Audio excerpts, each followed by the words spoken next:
introduction of who I am, where I come from. I'm First Nation mother, grandmother, freedom fighter. My name, Marcella, actually means warrior. Woo! Yeah, perfectly named. I used to work for First Nation Health Authority. I also worked for Métis Nation BC. I was the administrative assistant to the director of health. Wow. And last year at the start of COVID, they were putting out all their promotional agenda stuff right in line with Bonnie Henry's office. And because of my position, I was privy to all the information coming down. Front row seat. So after the first couple of weeks, we were all sent home. And I worked at home for 2 weeks, and listening to Bonnie every day at 3, I had to shut her off. Because I didn't like her tone, I didn't like the things she was saying. I looked at a woman that was conflicted. Call me Bonnie. Call me Bonnie. Put it on a string. Actually, I have to say I love Bonnie because I love doing her quotes, and I'm going to say some today too. And they kicked me out of her fan club. My feelings were not hurt, but it garnered me my first ever 30-day Facebook ban. Woo! Yeah! Badge of honor. Okay, so working in this organization, I started to realize that there's only one side that they're ever promoting. And because, like Curtis Stone, I'm curious. I read things. I read the fine print. I go and I started searching on the BC CDC website, the BC Lung Association, the federal websites, the BC websites, on all the COVID information. And do you know, at the beginning last year, they were saying that if you're sick, you shouldn't be wearing a mask? And then you'd go out in public and people would say, well, I'm wearing this for you. And I'd look at them and go, but are you sick? Because maybe you should be at home. Logical, I thought. So about summertime, I had kind of had enough and really couldn't take it anymore. And what I found is that the organization's policies and the things that the organization once stood for no longer aligned with my beliefs and what I could personally do within this organization. It grated at me. But you know, the wonderful thing is we have these rights and freedoms in Canada. And it was the freedom of conscience. Great. And I took that and I exited stage right. Not left. They're left. I'm right. Okay. So which got me out on the protest lines beginning in April 18th last year was my first time ever protesting. And here I am today. A year later. Still coming out. Still fighting, still researching, and still sharing, because that's what we need to do. So I was asked to speak about masks and the detrimental effects. Some of the things I started noticing right away was the mental health aspect. Locking people into their houses and saying you can't go here, you can't visit anybody, is isolation. Isolation kills. Has anybody lost a parent in a care home this past year? Yeah, there's some hands here. Were you able to see them? Did they die alone, drugged out by pharmaceuticals? Many of them have, right? So we have all collectively seen, I'm sharing a lot of bona fide, legitimate information because I'm a truth girl too. I like the facts and I like straight up. I'm going to share everything Bonnie and her cronies won't. So children and adults suffer with depression. Loss of events and activities like sports, going to concerts, festivals, fairs, proms, dances. There's a loss of physical touch from peers and family. Have you noticed that? Who's been booted from the family? Not talking to you. How about friends? Who's lost friends this year? Yeah, every hand, right? But we're family and we're friends, and this is where we're at, guys. This is our support network right here. So suffering, because people are afraid of other humans. Have you noticed that when they scoot by you on the street and they turn away and they walk back like this to go by you? Why are we doing this? They've lost identity with the masking. We can't see your face. Are you smiling? Are you frowning? Are you a grump? Are you happy? Who can tell? Headaches from chemicals in the masks and hand sanitizer. We've seen those videos lately. Have you seen them? Where all the particles and everything are starting to move in them, and Health Canada has recalled the masks because of all the junk in them. Gross. And they're telling us to put them on our faces. Yep. Who's been bullied for not wearing a mask?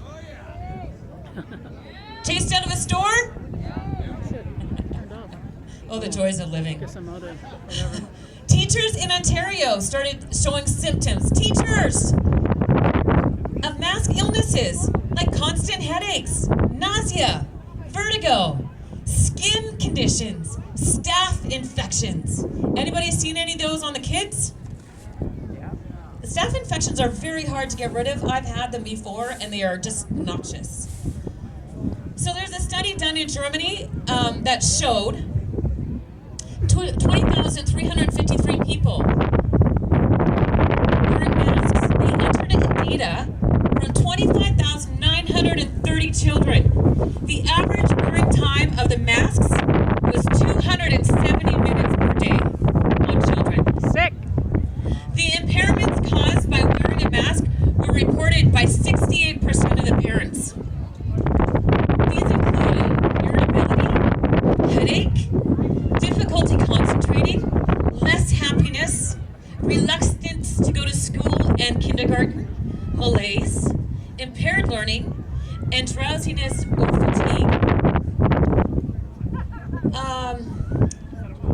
Jacob, you hit me with that last assignment that you had to do. I actually had tears in my eyes because they're coming for our kids and they're using our children. And this is so important that we need to stand up and we need to be a voice. Children need to be taught at home. We should not allow the government and our schools and our media to indoctrinate our children. I stand on biblical principles, okay? And one of them is we need to input into our children things that are right so that when they are old, they will not depart from these things. That's right. Input those good things now while their minds are impressionable. Protect our children at all costs.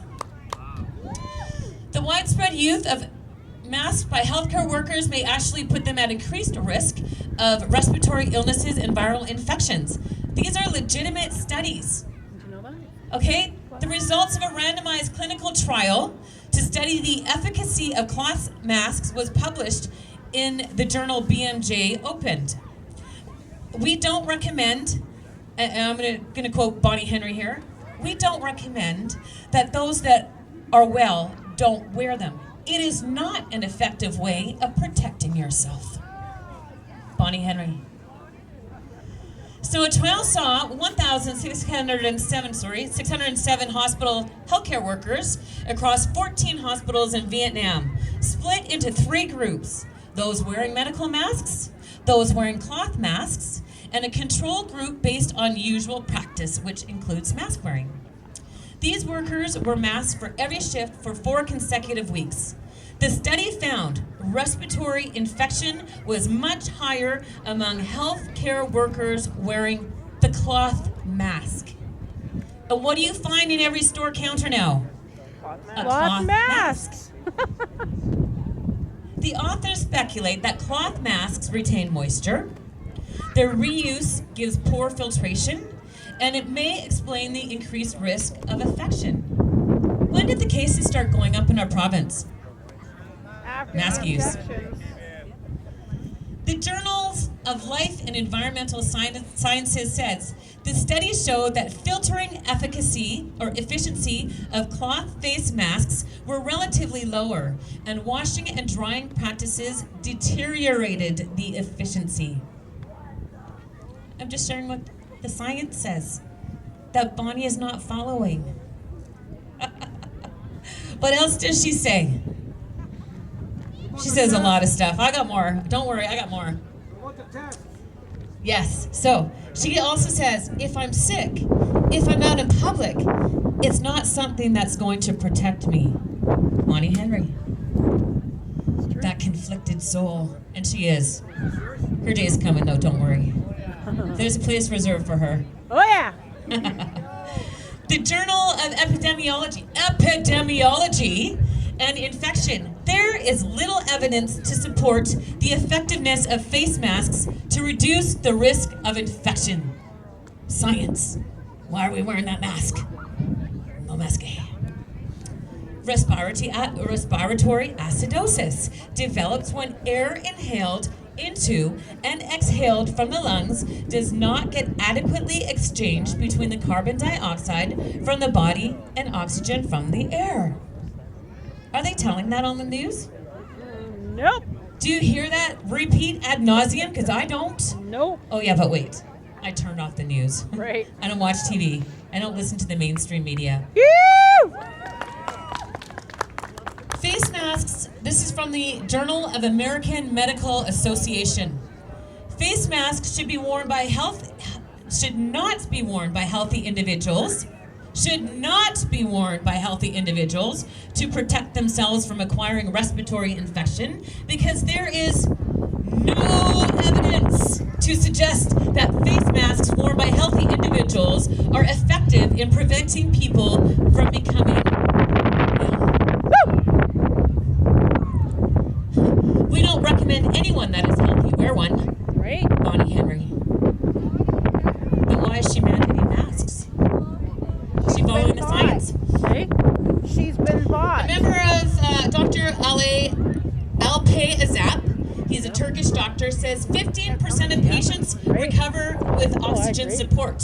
People recover from viruses on their own, just like the cold and flu.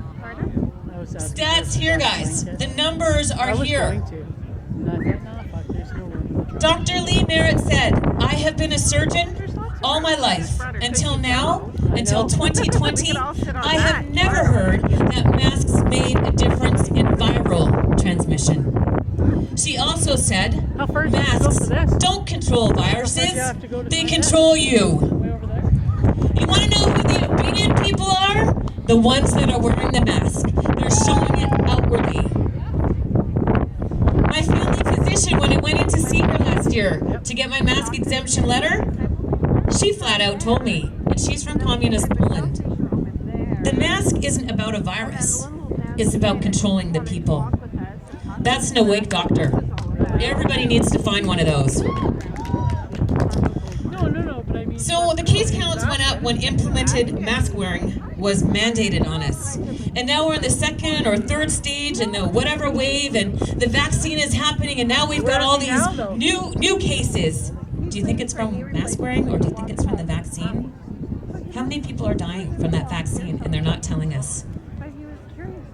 An article found on the Justice Center of Constitutional Freedom's website titled, Mandatory Masking is Not Backed by Science or Laws says, assuming for a moment that the spread of COVID-19 is actually reduced by forcing the public to wear non-medical masks, this still does not address the violation of personal autonomy and human dignity, which are protected by the Canadian Charter of Rights and Freedoms. Have you heard that? Woo! John Carpay said that.